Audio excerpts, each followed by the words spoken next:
Bonjour, je me présente, je suis Lauberton Rudy, donc je suis partenaire avec Neoman, donc je suis le gérant de la ferme lombricole des Savoies.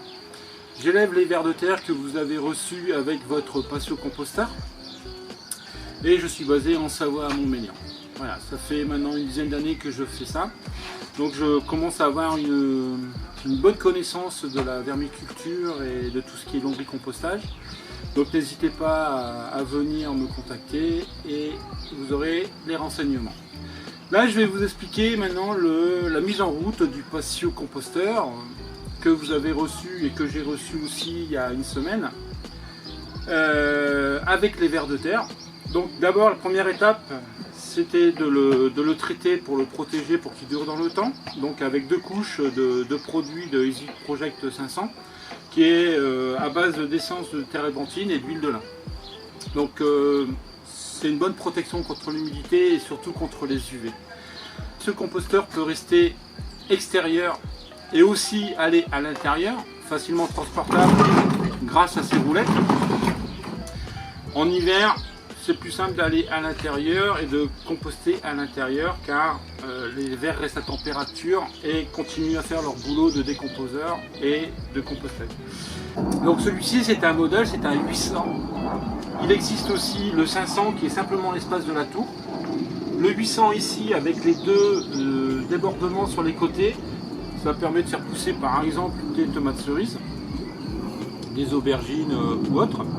Et après il existe carrément le 1600 qui est le double de celui-ci. Le remplissage, il va être très simple. On va prendre notre terreau.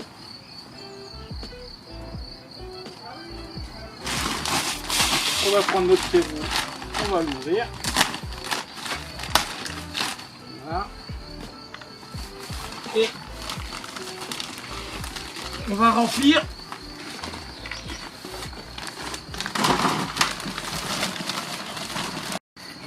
en faisant attention de ne pas venir trop en mettre derrière et sous ces bacs là, car il y a le tuyau qui est ici, il faut qu'il vienne quand même, qu'il y ait de la place pour venir derrière. Donc le terreau, on évite de faire trop descendre ici en dessous.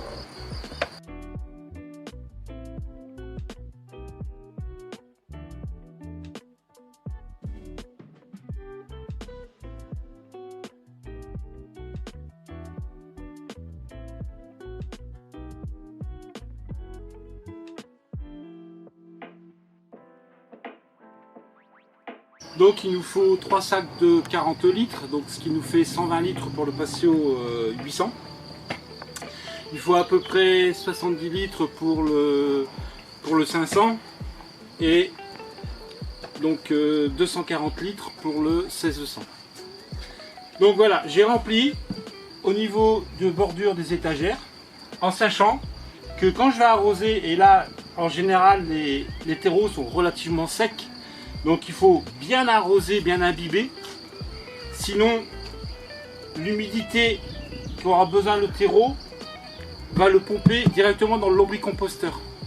Et le lombricomposteur, lui, il a besoin de l'humidité pour garder les vers de terre vivants. Donc bien arroser au démarrage. Le terreau va baisser automatiquement, donc gardez-en un petit peu de réserve et rechargez, n'hésitez pas à recharger au fur et à mesure. Voilà, donc maintenant on va passer à la mise en place des vers de compost dans leur litière et dans le lombricomposteur.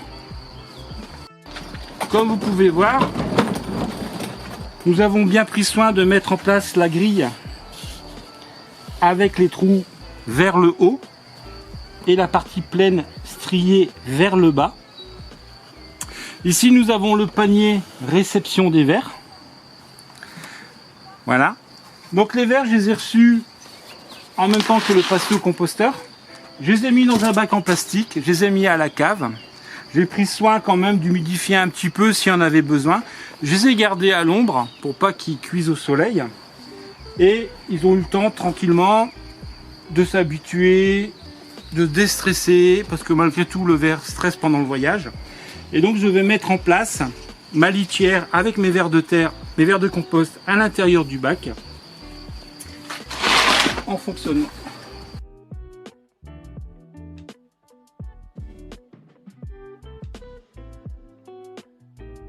Il y a un mélange de verre, donc ici on a du verre mature qui a un anneau, c'est son sexe tout simplement. Après il y a des verres beaucoup plus jeunes qui sont des juvéniles. Hein. Et il y a de temps en temps, on peut encore trouver, comme ici par exemple, on peut trouver des œufs de verre tout simplement. Ce sont des cocons, entre 2 et 5 petits à l'intérieur.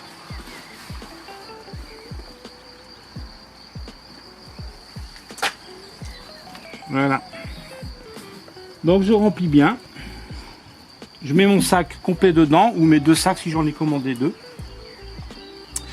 Je vais laisser comme ça se reposer.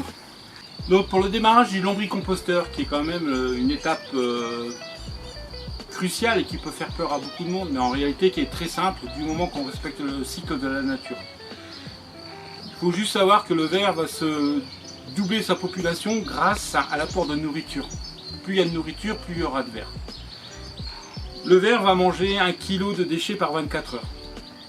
Donc là vous avez reçu environ 500 grammes de ver.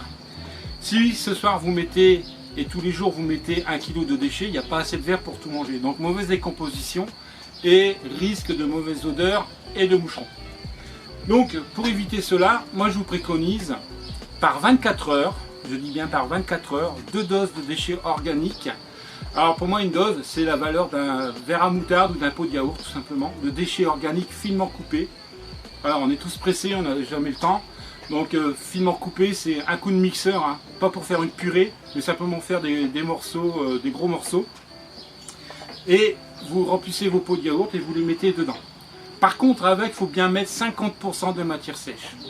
La matière sèche c'est tout simplement pour retenir l'oxygène et aussi un peu d'humidité. Ce qui va faire qu'on aura un milieu aérobique et non pas anaérobique. Donc anaérobique, ça veut dire que ça va sentir mauvais et risque de moucheron. Aérobique, il est aéré, il est en équilibre. Les matières sèches, bah, tout simplement, mouchoir en papier, donc bien sûr pas du propre, du mouchoir sale, il n'y a jamais de verre qui ont été éternués dedans, dans le lombricomposteur. Il y a les boîtes à œufs, les boîtes à pizza, les journaux grand tirage. Donc nous ici dans notre région c'est le Dauphiné, la Savoie, Genevois, la Voie des Sports et tout ça. Ce sont des encres végétales depuis maintenant presque 40 ans. Et puis tout ce qui est boîte risque de contact avec l'alimentation humaine. C'est-à-dire les boîtes de spaghettis, les boîtes de chocolat, les boîtes de riz, les boîtes à pizza, les boîtes à œufs, les axes de rouleau WC, les axes de rouleau sopalin. Tout ça, ça peut aller dedans. Ce sont des encres végétales, maintenant depuis une quinzaine d'années pour tout ce qui est risque de contact avec l'alimentation humaine. Et même le côté brillant, satiné, glacé, c'est pas grave. C'est juste des reflets d'imprimerie. Donc il n'y a aucun souci avec les produits chimiques là-dedans, tant qu'on reste dans ces papiers-là. Voilà, après c'est hauteur de 50%, le volume de matière sèche par rapport à la matière organique c'est à hauteur de 50%. J'aime mieux même en mettre un peu plus. Limite quand vous ouvrez votre composteur, il faut presque que ça ressemble à une poubelle papier. Il faut être en exagération de papier que être en dessous. Car c'est plus facile de mettre 2 verres d'eau dessus pour réalimenter le système et refaire vivre le système correctement que de devoir mettre les mains à l'intérieur quand il y a des mauvaises odeurs ou des moucherons et de tomber dans les déchets en décomposition, ce qui n'est pas toujours agréable. Donc si d'entrée de jeu on met tout de suite beaucoup de papier, on est tranquille, le système s'auto-équilibre et on est paré pour continuer le lombricompostage. Je vous souhaite un bon lombricompostage et puis de bonnes plantations et de bonnes récoltes de tomates cerises ou de fraises ou de fleurs aussi ou de plantes aromatiques en hiver. Voilà, bonne saison.